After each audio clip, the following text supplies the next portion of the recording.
ಮನೆಯ ಹಿರಿಯರ ವಿಚಾರ ಬಂದಾಗ ಮಾತುಗಳು ಚಿನ್ನವನ್ನು ಅಳೆದು ತೂಗುವಷ್ಟು ಜಾಗರೂಕತೆಯಿಂದ ತೂಗಿ ಮಾತನಾಡಬೇಕು.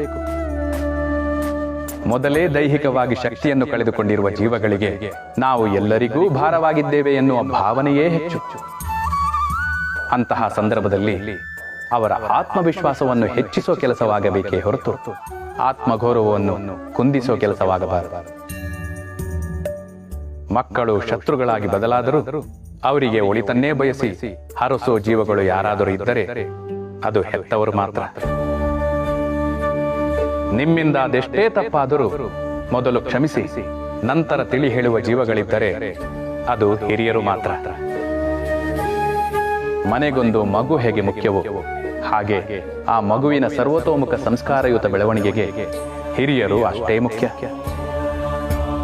ಅವರು ಮುದುಕರಲ್ಲ, ಅನುಭವದಲ್ಲಿ